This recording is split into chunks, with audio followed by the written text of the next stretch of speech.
Let's start the chapter. Previous chapter में हमने fundamental rights के बारे में पढ़ा था।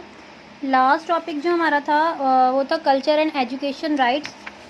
Then our next topic is right to constitutional remedies. देखिए, कॉन्स्टिट्यूशनल रेमेडीज़ जो है वो फंडामेंटल राइट्स को प्रोटेक्ट करता है और इम्प्रूव करता है। ये जो हमारे पास राइट्स है वो सिर्फ लिस्ट उनके बनाने से काम नहीं चलेगा जब तक उन्हें प्रोटेक्शन नहीं मिलेगा। तो कॉन्स्टिट्यूशनल रेमेडीज़ को डॉक्टर भीमराव अंबेडकर ने हार्ट एंड सोल बोला है कॉन्स्टिट्यूशन का, क्योंकि ये राइट्स सिटीजन्स को राइट्स प्रोवाइड करता है और सिटीजन जो है अगर उनके राइट्स का वायलेंस हो रहा है तो वह अप्रोच कर सकते हैं high court and supreme court में। अब देखिए, कोर्ट ने इशू किए हैं different types of wrist, special order जिसे हम रिस्ट बोलते हैं। ये मेनली 5 हैं: हैबिकस कर्प्स, मैंडोमस, प्रोहिबिटेशन, क्वारे वारंटो एंड सर्टिरारी। ये लैटिन वर्ड्स हैं सारे जिनका अपना अलग अलग डिफरेंट मीनिंग है। हैबिकस कर्प्स हम तब, ये रिस्ट का मतलब ये है कि अगर आपने किसी पर्सन को अरेस्ट किया है तो विद इन 24 आवर्स आप उसे मैजिस्ट्रेट के सामने प्रेजेंट करेंगे। अगर आप ऐसा नहीं करते हैं इट मीन्स आप उसके राइट टू फ्रीडम का वायलेंस कर रहे हैं। देन मैंडोमस में मेंशन है कि कोर्ट ने, इसमें कोर्ट्स ये बताता है, ये इसलिए इशू किया है कि जो ऑफिसर्स है अगर वो अपनी ड्यूटी को अच्छे तरीके से नहीं फॉलो कर रहा है तो उसके अगेंस्ट ये बोला जा सकता है इंडिविजुअली के राइट्स को फिर वो वायलेंस कर रहा है। The wrist is issue when the court find that the particular office holder is not doing legal duty, अगर वो अपनी लीगल ड्यूटी को फॉलो नहीं कर रहा है। देन प्रोहिबिटेशन में देखिए, जैसे कि हमने पहले प्रीवियस पार्ट में पढ़ा था कि जो अगर हमारे फंडामेंटल राइट्स का वायलेंस होता है तो हम उसे हाई कोर्ट या सुप्रीम कोर्ट में अपील कर सकते हैं। बट प्रोहिबिटेशन में ये है कि हम हाई कोर्ट से ना जाके डायरेक्ट हम सुप्रीम कोर्ट में जुरिडिक्शन के लिए अपील कर सकते हैं, केस अपना फाइल कर सकते हैं।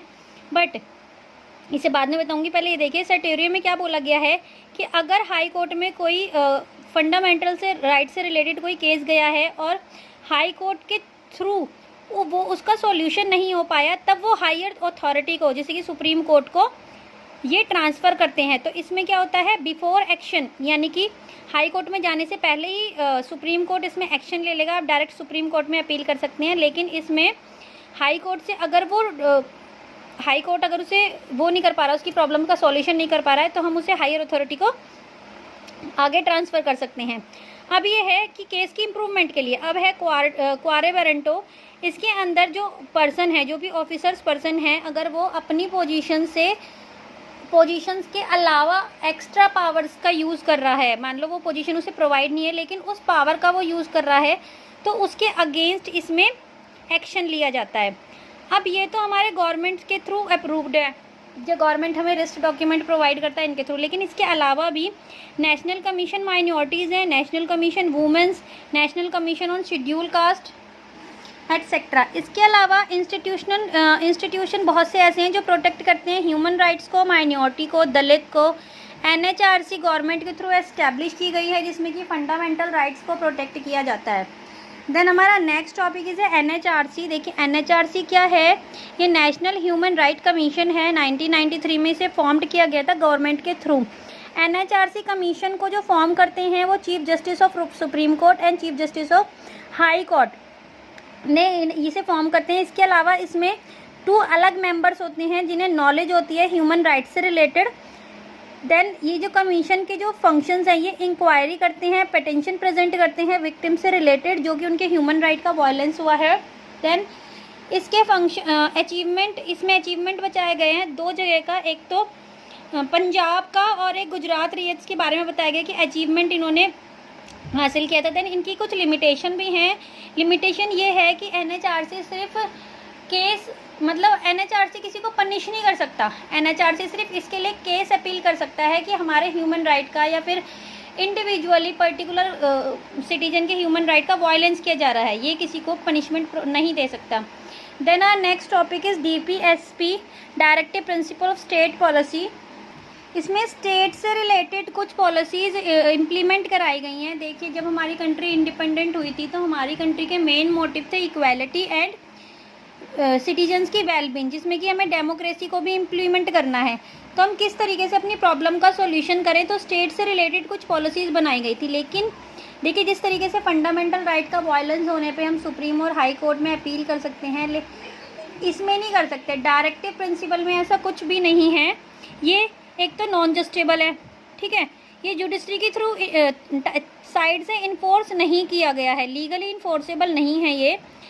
तो अब इसके अंदर क्या क्या आते हैं देखिए, ये जमींदारी डायरेक्टिव प्रिंसिपल जो स्टेट पॉलिसी है टाइम टू टाइम ये इफेक्ट करते हैं किस तरीके से। Zamindari abolish bill, nationalist banks, enacted numerous factory law, fixed minimum wages, cottage and small industry, promote the provisions of reservation of uplift of the scheduled caste in the scheduled tribes। तो ये state के लिए policies बनाई गई हैं इन पे work करने के लिए। बट ध्यान रहे, अगर इन पॉलिसीज़ को इम्प्लीमेंट नहीं किया जा रहा है या फिर कोई भी प्रॉब्लम हो रही है तो हम कोर्ट में अपील नहीं कर सकते हैं, because they are not enforceable by the law. Then देखिए डायरेक्टिव प्रिंसिपल्स की गोल्स, पॉलिसीज और नॉन जस्टिबल्स राइट्स इसके अंदर हैं। गोल्स क्या है, ये वेलफेयर करता है पीपल और सोसाइटी का, सोशल के साथ इकोनॉमिक, पॉलिटिकल और जस्टिस को भी। देन ये प्रमोट करता है इंटरनेशनल पीस को। पॉलिसीज हैं इसके अंदर universal civil codes, prohibition of consumption of alcoholic liquor, promote करता है कॉटेज इंडस्ट्रीज़ को, प्रिवेंट करता है slaughter of the useful cattles को, प्रमोट करता है विलेज पंचायत को। एक्वेटिक लाइवलीहुड, अच्छी लाइवलीहुड यहाँ पर लोगों को मिले, इसलिए ये पॉलिसीज़ इम्प्लीमेंट कराई जाती हैं स्टेट्स में। Than equal pay and equal work for woman and woman, यानी कि मैन और वुमन का अगर इक्वल वर्क है तो उन्हें इक्वल पे प्रोवाइड की जा सके। Right against the economic exploitation, अगर आर्थिक रूप से आपका शोषण किया जा रहा है, इकोनॉमिक एक्सप्लॉयटेशन हो रही है तो ये तो आप इसमें कुछ नहीं कर सकते। Right to work, early child care and the education of children below the age of 6th year.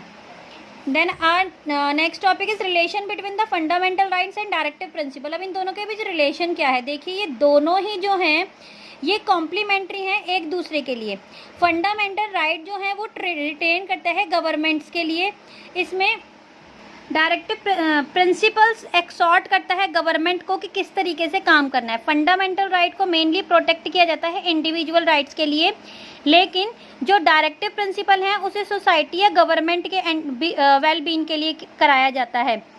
When government indeed to implement directive principle of state policy it can come to conflicts with in the fundamental rights of citizen. अब fundamental rights of citizen के साथ कैसे conflicts हुआ, देखिए अगर इसमें हम right to property को इंक्लूड करते हैं तो ये राइट क्या, ये हमारा पहले फंडामेंटल राइट था, लेकिन ये डायरेक्टिव प्रिंसिपल्स में क्या बोला गया, तो सोसाइटी के बेनिफिट में है। तो इनमें क्या बोला गया कि जिसके पास राइट टू प्रॉपर्टी, जिसके पास बहुत ज़्यादा प्रॉपर्टी, जैसे कि जमींदारी सिस्टम था, उसे अबॉलिश किया गया और उसकी जो प्रॉपर्टी का लैंड शेयर था वो सभी में इक्वल डिवाइड किया गया। तो इसमें क्या हुआ, हमारा राइट टू प्रॉपर्टी जो फंडामेंटल राइट था इसे अबॉलिश हो रहा है, यहाँ पे एक्सप्लॉयटेशन किया जा रहा है इसका।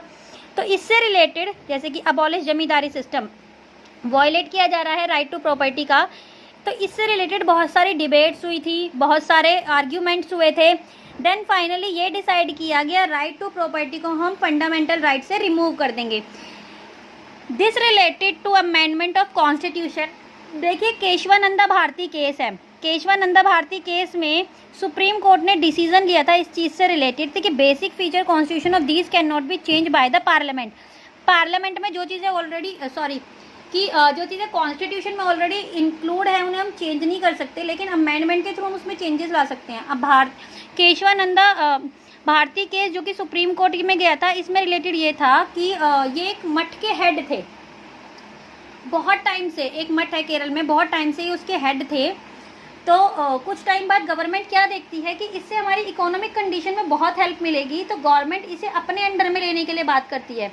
लेकिन जो केशवानंदा थे, जो मठ के हेड थे, जो उसकी देखरेख कर रहे थे, उन्होंने गवर्नमेंट के अगेंस्ट एक केस फाइल किया सुप्रीम कोर्ट में, जिसमें ये चीज़ बताई गई और इसमें केशवानंदा भारती केस में जो था केशवानंदा जीत गए थे। तो इन्हीं उस बिहाफ पे हम बोल सकते हैं कि जो डायरेक्टिव प्रिंसिपल्स जो स्टेट पॉलिसीज इंक्लूड हैं, जो सोसाइटी के बेनिफिट के लिए, उनके वेलबींग के लिए इम्प्लीमेंट की गई हैं या ऐड करी गई हैं, उसके लिए हम कोर्ट में जाके जस्टिस नहीं मांग सकते। जैसे और उसी के अगेंस्ट अगर हम अगर दूसरी साइड देखें तो जो हमारे फंडामेंटल राइट्स हैं, इनके लिए अगर इनका वायलेंस किया जा रहा है तो हम कोर्ट में जाके बोल सकते हैं। तो यह हमारा चैप्टर ख़त्म होता है। Thank you.